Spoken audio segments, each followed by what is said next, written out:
Hi there, I'm Jenny Kirk and welcome back to another of our instalment of 1000 Greatest Vinyl LPs.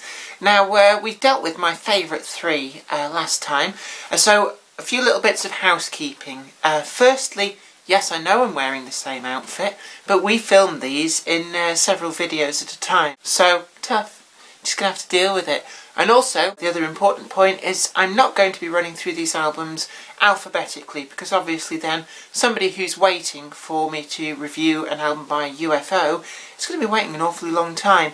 And it would also mean that certain groups, I'd end up reviewing 3 albums by the same group or artist at the same time. I don't really want to do that. So, today, without further ado, I've picked out 3 more of the greatest 1000 vinyl LPs. First up, this is bringing us quite up to date in a way. This is Röyksopp. Now, there's some debate about how we pronounce this name.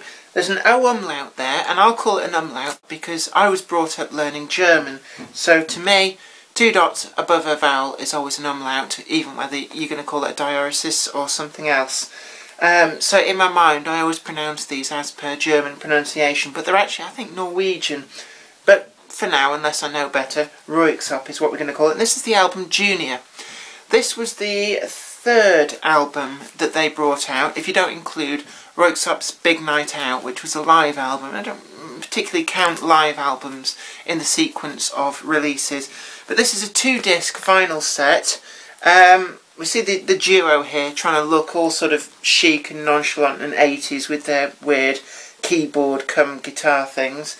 But it is actually quite an astounding album, and I've always had a soft spot for decent synthesizer and electronic music and dance music, and this album kind of brings all 3 together.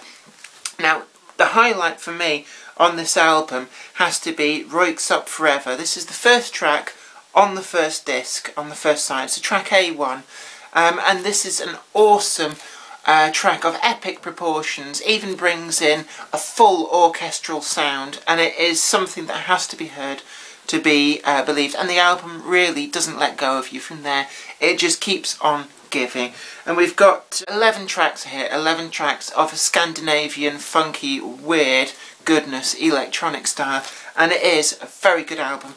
But again, it's another one that is hard to get on vinyl, because unfortunately it was a limited pressing, but you still should be able to get this on CD or digital download, whatever that weird thing is that I hear so much about.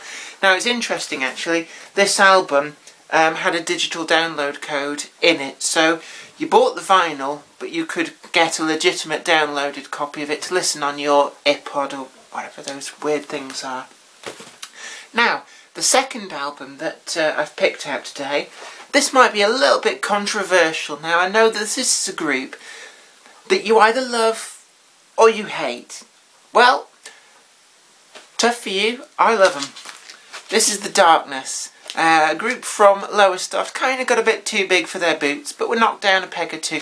Recently been doing a 10th anniversary tour for this album. Yes, that's right, 10 years since Permission to Land was released. It is actually a little bit worrying that it has been that long. But it is a lovely album. Highlights of this include Black Shuck, apparently influenced by locations, places and activities out there in East Anglia. And you know what they say about Norfolk. Well, it's probably all normal for there. Get Your Hands Off My Woman. We've got I Believe in a Thing Called Love. That was the big hit. Love on the Rocks with No Ice. Wow, that's cheesy. They were a kind of, they're very heavily influenced by the likes of Thin Lizzy. But in my mind, whenever I listen to them, there's also a huge Freddie Mercury Queen influence in there. They're very much glam rock. This is a group that kind of unfortunately came maybe 20 years too late for superstar mega stardom. I think if they'd have come out in the 70s, these dudes would have been massive in the house. But recently did see them on their 10-year anniversary tour.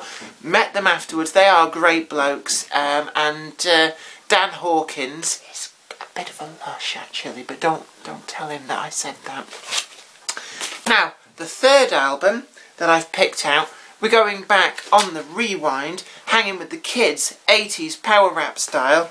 And I thought, what better than the Beastie Boys and their debut album, Licensed to Ill. Oh yeah.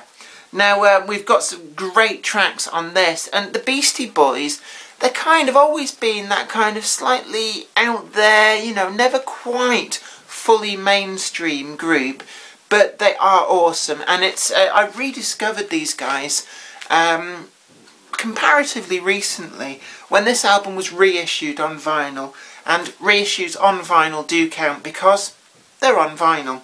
But this has got some awesome Beastie Boys action here, including No Sleep Till Brooklyn and You Gotta Fight for Your Right to Party. It is just an awesome 80s album. There is no cheese here. These are the guys who started the power rap genre. And this is a great album, even down to the beautifully airbrushed and penciled in cover. It's, of all the Beastie Boys albums, I'd say this ranks as being my personal favourite. Although Hello Nasty does come in there a close second. Unfortunately, I never managed to get a copy of Hello Nasty on vinyl when it was out, and it's one I am trying to track down. But it doesn't mean I'm asking for people to try and sell me a copy. I think part of the fun of collecting anything is hunting and hunting until you find it what you want at the price that you're willing to pay. Anyway, that's the next 3 albums in our instalment of the 1,000 Greatest Vinyl LPs. Don't forget to subscribe to this channel and you'll be the first to see new videos as they come up. And tickle that like button, because every time you tickle that like button, I don't know, make it up.